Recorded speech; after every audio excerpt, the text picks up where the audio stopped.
কেন পশ্চিমবঙ্গে মানুষকে রাস্তায় নামতে হচ্ছে? কেন বারবার বলা হচ্ছে কি যাদের নাম কাটা আছে আমি ওর সঙ্গে আছি? আপনি কেন বলবেন এটা কি? এটা তো ডেমোক্রেটিক প্রসেস আছে। এই ডেমোক্রেটিক প্রসেসে আমাদের কনস্টিটিউশন সব থেকে বড়। ওই ডেমোক্রেসিতে আমার যখন সুপ্রিম কোর্ট যখন বলছে আমি তোমাকে প্রোটেকশন দেবো, এরকম কেন ডেমনস্ট্রেশন হচ্ছে?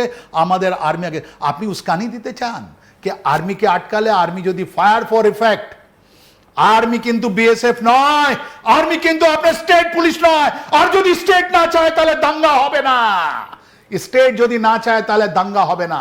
তাহলে এই কি আর্মিকে আটকাওয়ার জন্য আপনি চাইছেন কি আর্মি ওখানে একটু ফায়ারিং করলে, আর্মি যদি ফায়ারিং করে তারপরে আর্মির নামটা বদনাম করে দেবো? আপনি তো বারবার আর্মিকে দুষছেন।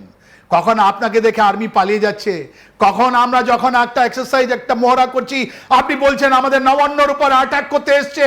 এখন আপনি এসআইআর নিয়ে অনেকগুলো লোক যাদের নাম নেই ওদেরকে আপনি তুলছেন কি এই ধর্মের লোক? এনে একটা জেসিউ ছিলেন আর্মিতে, ওর নাম এসআইআর নেই কেন? আরে বাবা নেই তো নেই। আপনি আসামে একজন জেসিওকে অ্যারেস্ট করা হলো, ডিটেনশন সেন্টারে পাঠানো হলো কেন? যে ওর ভেরিফিকেশন যখন ছিল এই পুলিশ ওর ভেরিফিকেশন দিয়ে আর্মিতে ঢোকালো, যখন পরে গিয়ে ওঠা এনআই আপনার এই আসামে যখন ওই জেসিও পুরো দেখা হলো মনে হলো এটা তো বাইরে থেকে এসছে, প্রুভ করতে পারিনি যে ইন্ডিয়ান। সেম কথা এই আমাদের পশ্চিমবঙ্গের মাটিতে অনেকগুলো এরকম ফৌজি লোক আছেন যারা চাকরি করেছেন, ওরা ওদের নাম এসআইআর আসেনি, ও কেটে গেছে। ওদেরকে প্রুভ করতে হবে যদি তুমি থাকো।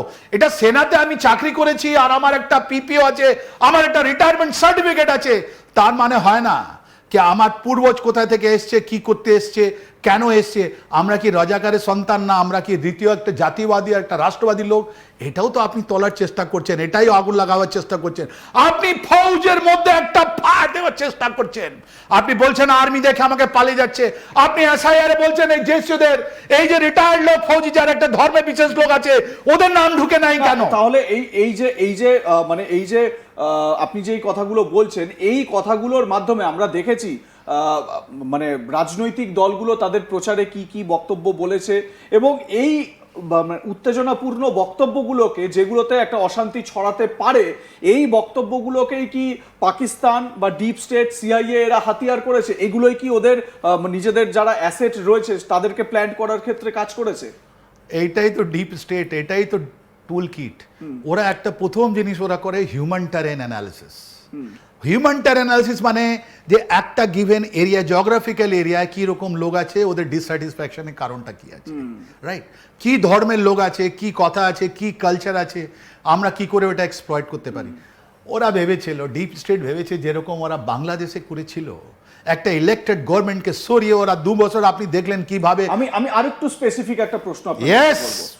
মমতা বন্দ্যোপাধ্যায় তিনি বারবার অভিযোগ করেন যে কেন্দ্রীয় সরকার এখানে তাদের উপর চাপিয়ে দেওয়ার চেষ্টা করছে।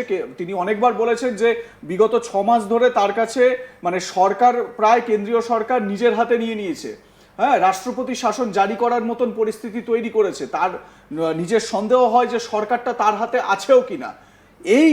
এই বক্তব্যগুলো কোথাও কি সিআইএ এর একেবারে অ্যাসেট? মানে এই বক্তব্যগুলো থেকে কি সিআইএ এই যে ডিস্যাটিসফ্যাকশনের কথা আপনি বলছেন এইগুলো কি সিআইএ এর কাছে একটা মূল অস্ত্র হয়ে ওঠে? দেখুন, যদি আমরা বলি মানুষের জন্য একটা রাজনীতি তো মানুষের জন্য আছে, এটা তো for the people, by the people, of the people বলা হয়।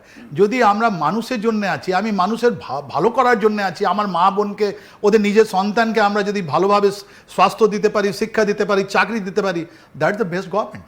15 বছর পর আপনাকে এত বড় বড় জিনিস 10টা প্রতিশ্রুতি কেন দিতে হচ্ছে? আপনি নিজের ডেভেলপমেন্টের উপরে কথা বলুন না, কি আমি এই করলাম, এত শিল্প এনেছি, এত চাকরি।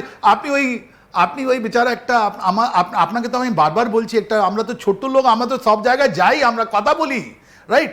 ওখানে যখন একটা টোটোওয়ালা বলছে আমাদেরকে আমাকে পয়সা দিতে হয়েছে, মা ওদের বাড়িতেও মা বোন সবাই আছে, রাইট? আপনি কার কথা বলছেন? আপনি কার কথা বলছেন? একটা মা যেটা সবজি বিক্রি করছে বলছে প্রত্যেকদিন আমাকে 20 থেকে 40 টাকা দিতে হয়, নাহলে আমি এখানে সবজি বিক্রি করতে পারবো। একটা ঠেলাওয়ালা হাওড়া বাংলা হাট আপনি যান, কত টাকা আপনারা ওখান থেকে কালেকশন হচ্ছে। এটা কে বলছে? তোলাবাজি আমি বলছি না, রাইট? এটা মানুষ বলছে।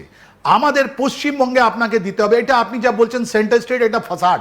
3rd হাইয়েস্ট এই যে ইলেকশন বন্ড থেকে 3rd হাইয়েস্ট কালেকশন এই আমাদের শাসক দল নিয়েছে। এটা কোত্থেকে এসছে?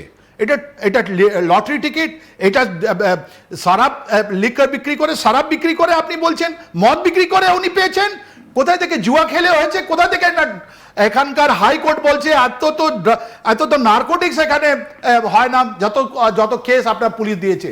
এই পুলিশ যখন চাকরি পায়নি তখন ওরা ছিল ভালো, রাইট? যখন চাকরি পেয়েছে ওরা একটা পার্টি ছিল, মনে রাখবেন। লেফট ফ্রন্টও এই ভেবেছিল যে আমাদের সূর্য কোনোদিন আসতে হবে না। এই মানুষকে আজকে ডিসাইড করতে হবে, সারদা নারদা, আপনার শিক্ষা, আপনার রাশন স্ক্যাম, আপনার প্রত্যেকটা স্ক্যামকে এখন মনে রাখতে হবে। আপনাদেরকে ভোট দেওয়ার প্রস্তুতি ওরকম হচ্ছে কি হচ্ছে না, তাহলে ব্যাপারটা এরকম, ডিপ স্টেট আপনাকে ভোট করতে দেবে মানে এরকম ডিপ স্টেট ভোট করতে দেবে না, না করতে দেবে না, মানে পশ্চিমবঙ্গের ভোট বানচাল হয়ে যাবে। অ্যাবসলিউটলি। এই আপনার তো এখন ভোটই, আপনার ভোটার লিস্টকে আপনার অবজেকশন রেজ করলো। বিহারে তো হলো এসআইআর, কোন জনকে মরতে দেখেছেন আপনি? কোন এরকম আপনি দেখেছেন? সবাই ভোট দিয়েছে, একটা পার্টি, দুটো পার্টি, একটা অ্যালায়েন্স এসছে, অন্য একটা পার্টি আসেনি, ওরা ভেবে নিয়েছে।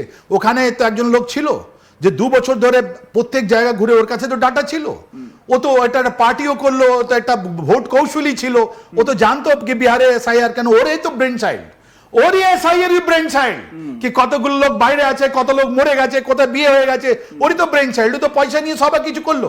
তাহলে অন্য জায়গায় যখন এসআইআর হচ্ছে ওখানে কোনো প্রবলেম নেই, আমাদের রাজ্যে কেন প্রবলেম? এটা সুপ্রিম কোর্টও তো এই বিষয়টা তুলেছে, সবাই তুলেছে, বারবার সুপ্রিম কোর্ট কথা বলছে, আপনার বারবার আমাদের সংবিধানের কথা বলছে।